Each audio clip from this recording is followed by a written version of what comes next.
Does your child or student have an IEP or need one? Then you've come to the right place. If you've sat in an IEP meeting before, then you know there's a ton of acronyms, specifically when it comes to IDA law. So in this video, I'm taking you behind the scenes of IDA to talk about the 6 pillars of the law so you know what they mean and how to advocate like a pro.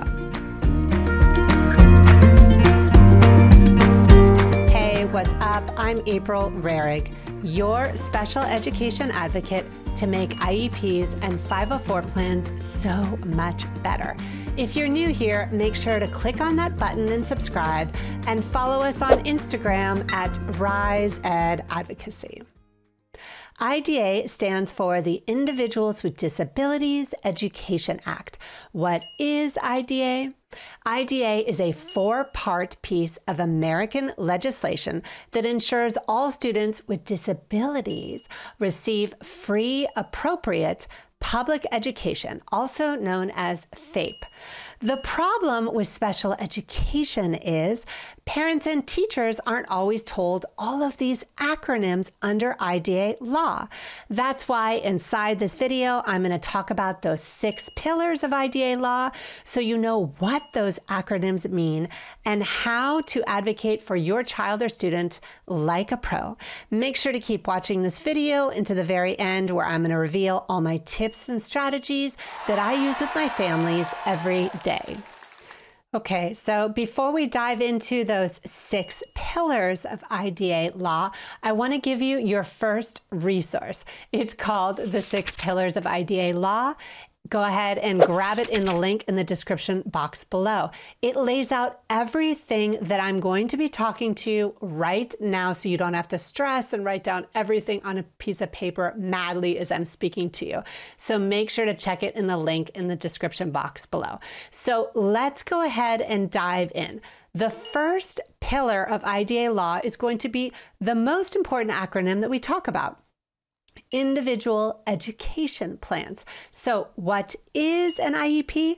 An IEP is going to lay the blueprint, talking about the foundation of what your team is going to be doing for your child or student, and how, in terms of the setups and the performance conditions, that they're going to develop the education plan.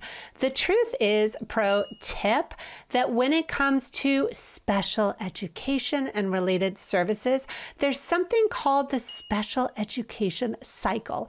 That means you're going to have an IEP at a certain time, and then you might have an evaluation, then another IEP, something called progress monitoring, annual IEPs, triennial IEPs. Oh my goodness. So I've got a free guide called the Special Education Cycle that lays out what happens and when in the special education cycle, so you know exactly how those IEPs are going to work. Make sure to check it in the link in the description box below. So now you know Pillar 1, Individual Education Plans. Let's talk about Pillar 2. Pillar 2 has to do with an acronym that is almost just as important as IEPs, and it's talked about in almost every single IEP meeting. And it's something I've already talked about: free, appropriate public education. First of all, what is FAPE? FAPE has to do with your child or student receiving the same general education as their typical peers based on their unique learning needs. It also means that FAPE has to provide students with further education, employment, and independent living. Did you know that? They don't always talk about that in IEPs. Make sure to check out my video, What is FAPE, that lays out so much more when it comes to the provisions under IDA law, and you know exactly how it's going to help your child or student, whether you're a teacher or parent. Make sure to grab it in the link in the description box below. So let's do a quick recap. Pillar 1 has to do with individual education plans.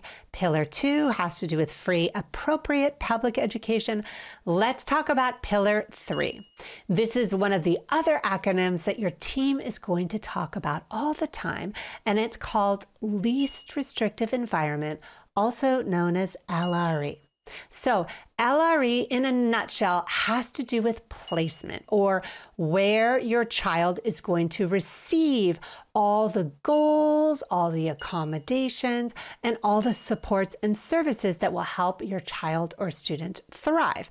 So the big deal when it comes to LRE is that your team needs to offer your child or student first, pro tip, for the placement to be in general education. So if they can't achieve that satisfactorily based on your child's disability or their unique learning needs, then they need to adjust the goals, adjust the accommodations, or adjust the service delivery model before they change your child's placement to a more restrictive setting.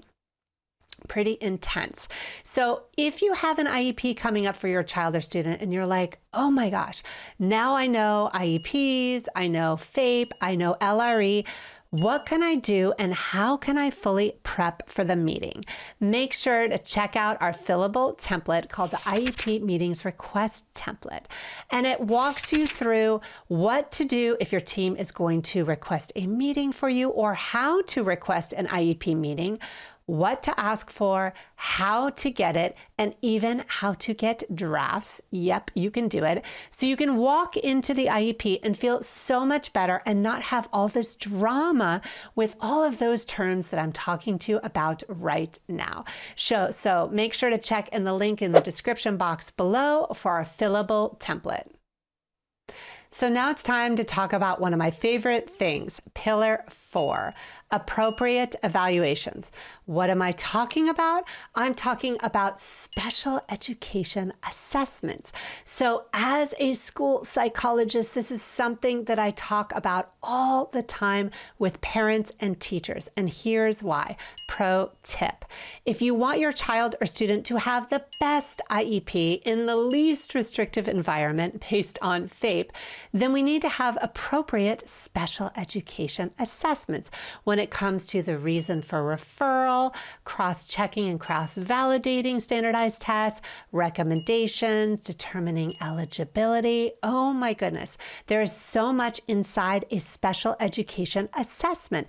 And pro tip, it's not just about qualifying for the IEP when you have an evaluation, because the truth of the matter is evaluations are supposed to drive the blueprint for the IEP.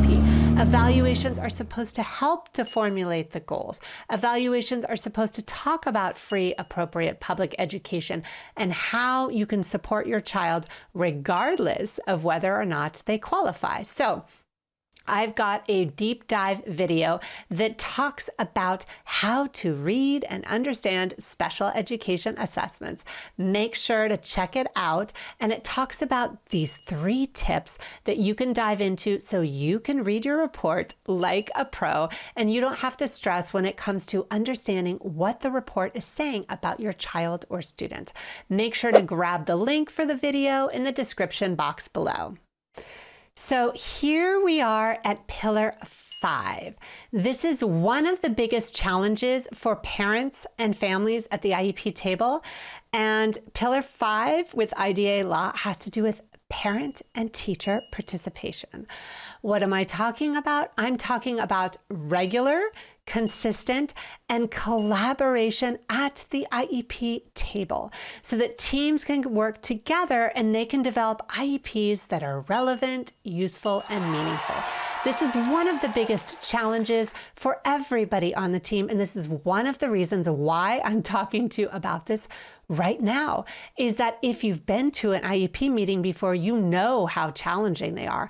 If you've been to an IEP meeting, you know that they're frustrating and they take forever. And so many times our wires get crossed when we're trying to communicate and talking about what we want to do and why for our child or student.